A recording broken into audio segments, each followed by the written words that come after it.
What's going on, folks? Painless. Morning, Joe, for this Friday morning. You see the title, folks. uh, you know,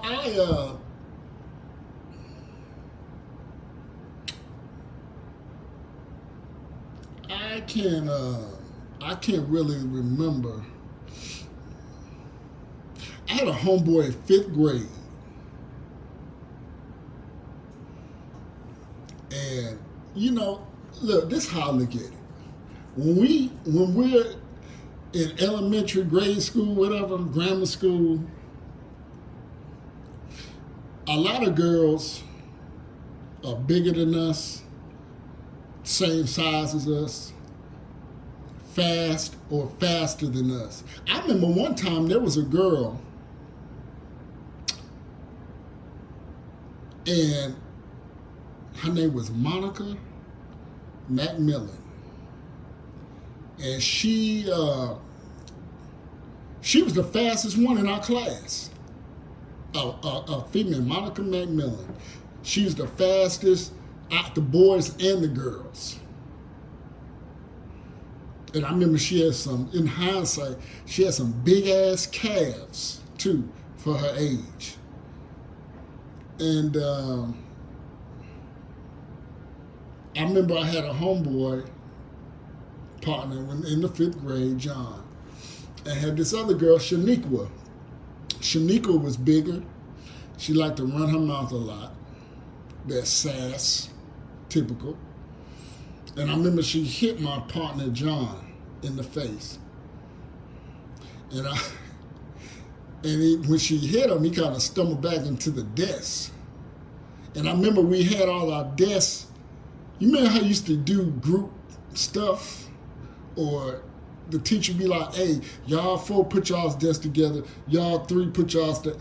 And I remember, and then there was space in the middle where the teacher stood at. And I remember he staggered back and in them desks. And you know them old desks, man, shoot. You can just blow on them and they'll just slide. So he staggered, and I remember he punched her square in her nose. Bah! And she just looked at him and held her nose. And she just couldn't believe it. And I remember our teacher sent them both to the office. She said, both of y'all, go, that's when you had intercoms. Them old ass intercoms. She hit that intercom, and then I guess the assistant, somebody came down, but it took both their asses to the office. Now, we all lived in the same neighborhood, and we all got cool, and we was all cool. Still to this day, I ain't heard from, well, at least Shaniqua, but I know where she at. She got gang of kids, married. But, this, as we grew up, was cool. That stuff was in elementary. And I say all that to say that I've never hit a woman. I never fired on a woman. Now, I've shaken some women up. I've been hit by women. As an adult. I had a woman fire on me. But she was drunk. I had a woman bust me over the head with a beer bottle because I was punching on her boyfriend, beating him up. This is like in my Army days. Like in my late 20s, my early 20s, late teens. I had a girl bust me over the head with a bottle because I was beating up her boyfriend in the parking lot. And then one of my guys, I guess she had lost a shoe. He cracked her over the head with her slide or her heel, whatever. But I never jawed a woman, went off and hit a woman dead in her face. Now I've gotten women up off me, And I suspect y'all all know where I'm going with this.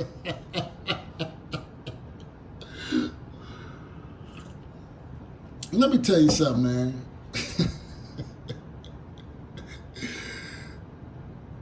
I would never give anybody, a guy or a girl, the satisfaction of seeing me get out of character like that.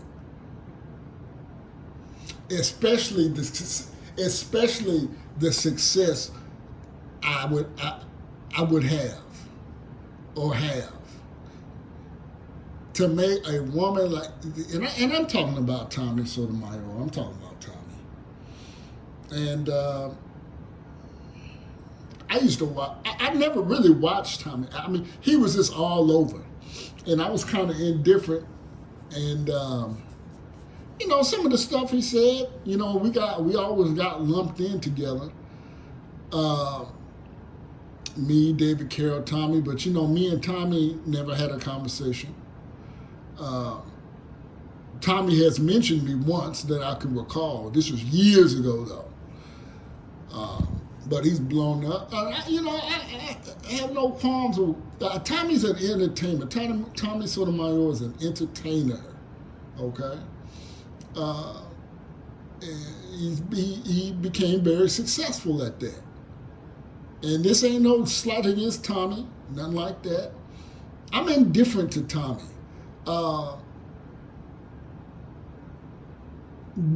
Some of the stuff, a lot of stuff he says is exact, but I believe he's an opportunist in the sense that he's an entertainer. He's a shock jock, king of controversy. He says these things, and he knows that. But just to see him act in that manner, it kind of confirms to me. You know, just like the stuff I said with guys thinking these people done took something from them, and you know, you took my talking point, and you know, I'm gonna sue you, and you know, never entertaining the idea that maybe I came up with these ideas on my own, that they're so obvious, blatantly obvious, that anyone with a little bit of damn sense would have came to this conclusion as well. No one's stealing what the hell you saying. You're not saying something so robust and something just, you know, ha-ha. Nah. Any fool can come to this conclusion if they sat and thought about it for a little bit. Like the thing with him and, you know, his thing. See, Tommy, he's an agitator. But see, he gets in his feels, and I can tell. You can see it. You know, you can see it in somebody's face and eyes, man, how they just in their feelings and this how hurt they are. You can see Tommy, that's how he is. Now, that doesn't make him it's not a slight. We all have feelings. But when you're on camera, when you're at the level of success that Tommy Sotomayor is in, then man, you can't be almost 50 years old fighting with mid 20-year-old chick. That's, to me, that is unbecoming. Now, I don't know if this stuff is staged or nothing like that, but I don't think it's staged because I've seen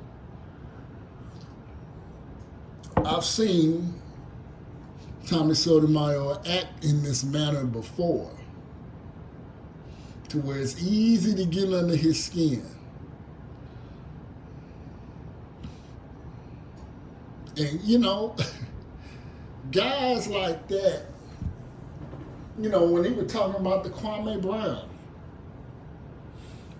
dropping text messages. See, when you start doing stuff like that, that's what I'm talking about in today's society concerning men. To me, that is bitch-ass, feminine, I'm going to get you back behavior. Women, I expect that from women. I expect women to drop text messages and docs. And then, you know, it's kind of hypocritical. You turn around and complain about, not this Tommy, but this society we live in. when you turn around and you say, oh, that doxy me, but you do the same goddamn thing. And I said this, we're living in a society where it's blatantly obvious. It's crystal clear that motherfuckers will try to hang you by your nizzards for the very shit that they do in the dark or they think they're getting away with. They do the same shit and try to vilify you for it. They watch shit on the internet they ain't got no goddamn business watching, but will try to hang your ass for doing it when they doing the same goddamn thing. That's the society we live in. We're living in this where you can say shit.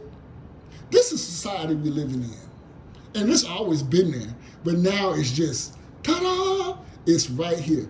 We're living in a society where people will say some shit on your name,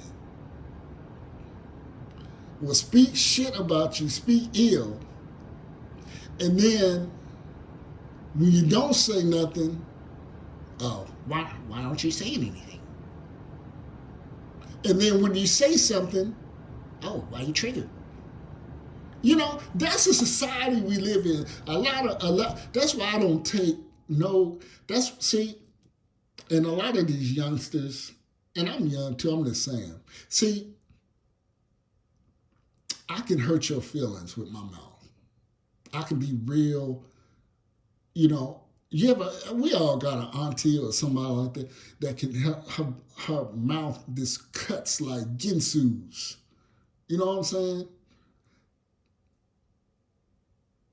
Like, I can be a real savage ass motherfucker.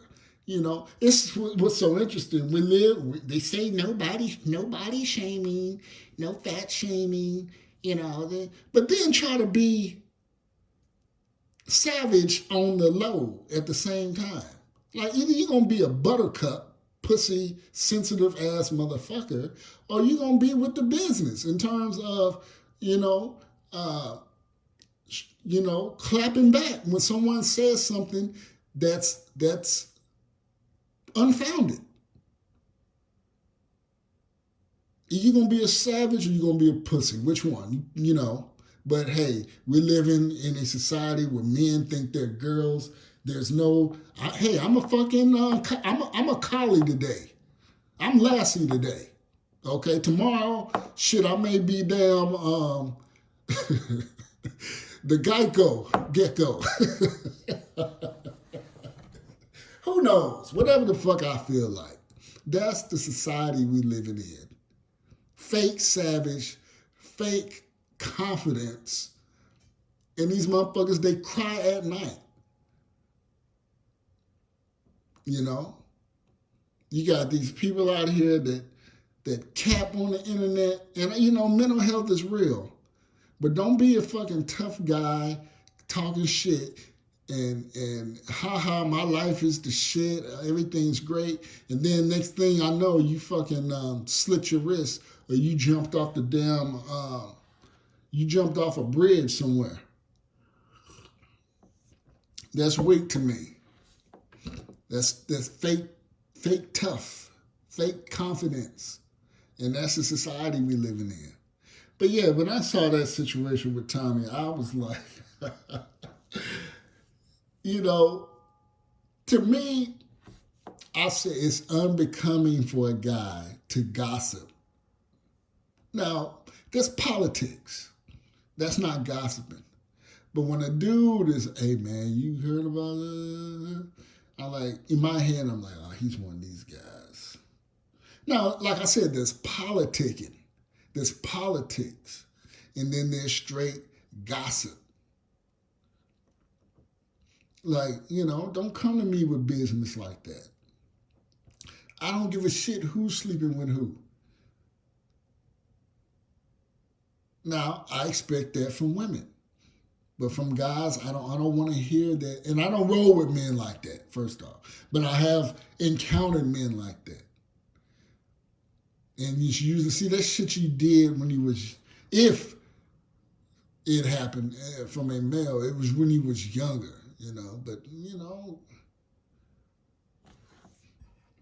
nah, don't bring that business to me. When a woman pops off like that, and you may think that, wow, damn, Painless, you said some things about black women or women in general. I don't fall into this realm. If a woman you think I'm gonna be arguing with a damn woman? And many of y'all know I've done videos on this. I said I'm not gonna be out here arguing with no damn body, raising my voice, being extra. No, To me, that's unbecoming as a man, especially with a woman, because you're gonna lose. And see, this is the thing. I know what my strengths are as a man and where a woman's are in comparison to my strengths. I can pick a woman up and throw her over my shoulders.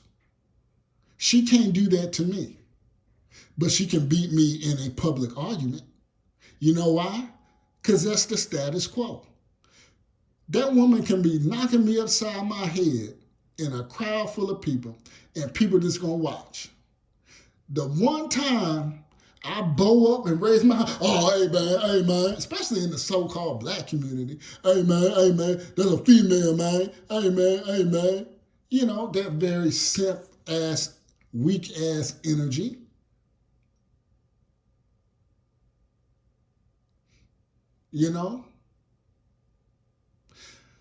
Only really in the so-called black community do I see women being very combative to their men. Now, many of y'all know I've lived in Hawaii amongst different groups, Polynesian Samoans, Tongan Hawaiians, and they can be real jiggy with it. They can get down with it,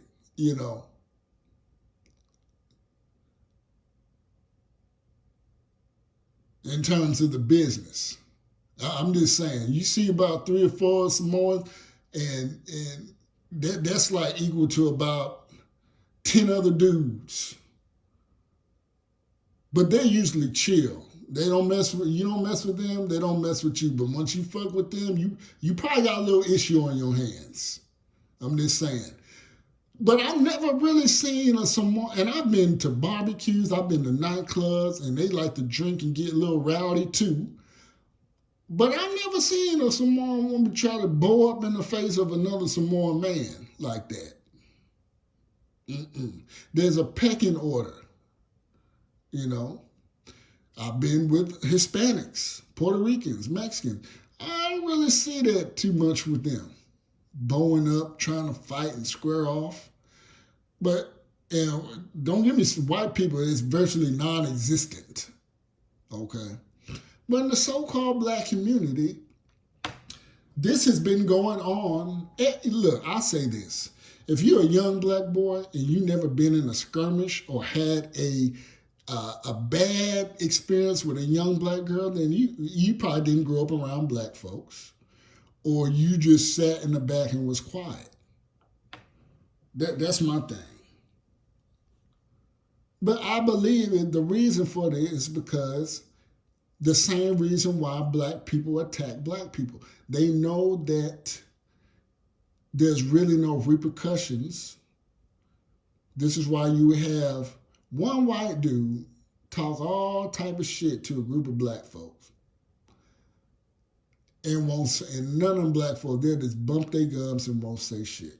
That black person can be saying the same shit. They be all on him, stomping him, hitting him, all type of stuff.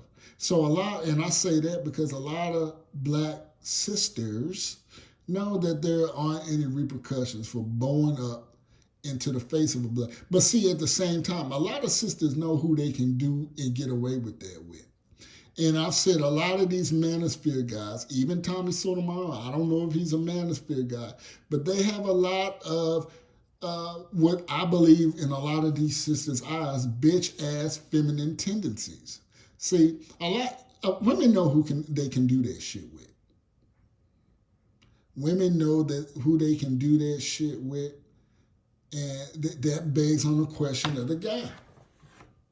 What type of energy are you giving off? Like I said, arguing with a woman,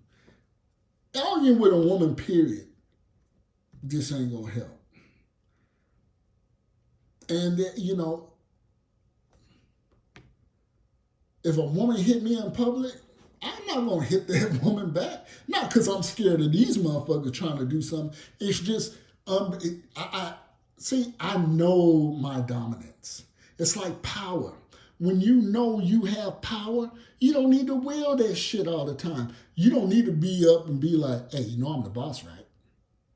Yeah, man, I know that. What's up? I just want to let you know I'm the boss.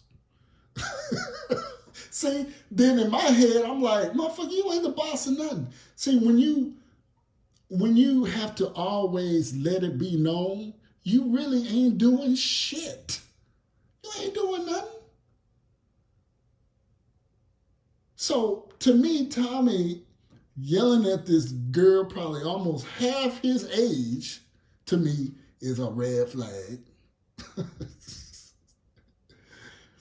You're supposed to be there in a leadership, older father like role, not arguing, calling bitches and all that shit at that age, brother.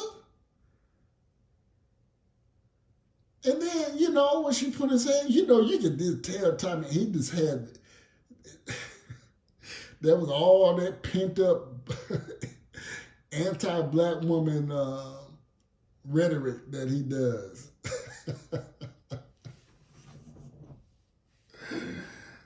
And I don't know, it looked like the girl hit him in the chest. I don't know, but she swung at him. She tried to fire on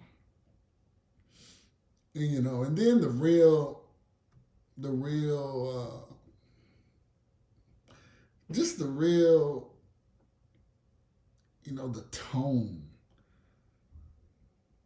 the very argumentative, the very shit that I be talking about, man, what men shouldn't be doing, man.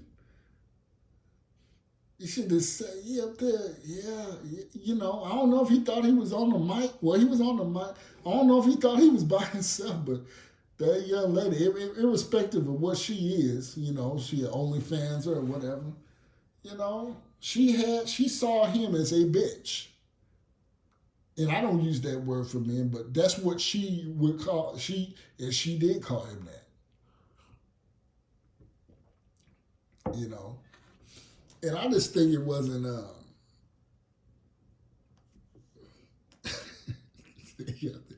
up there trying to, and then you saw soon as Tommy tried to go and get some little get back, all them little fresh and fit dudes, little dudes, whatever, jumped into her defense.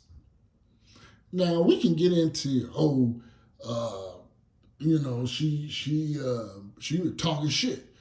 Well, again, when you know your power as a man, then you know what. And that's what I expect from you, manosphere Negroes and white guys and Hispanics. If y'all so-called talk about the nature of women, then y'all should fucking know that the nature of a woman is to bump her fucking gums. And y'all know this. And that should be accepted. You don't react to her. You she just doing what she do. And you, as a man, you're supposed to reserve yourself. Have composure. Have some bearing about your motherfucking self. Not reacting to her. And like I said, I don't know if Tommy can consider himself a manosphere or whatever, but I know Fresh and Fit do. And the way I've seen them argue with women like very aggressive and bitch-like, getting on their level. These girls be making them get on their level, bringing them to their level instead of controlling the situation like you manosphere dudes claim y'all do. But all I'm seeing is opposite. So I've been rambling. About to start my day's already started. I'm about to do a little work. Got a long weekend this weekend. Y'all be safe. Payless out.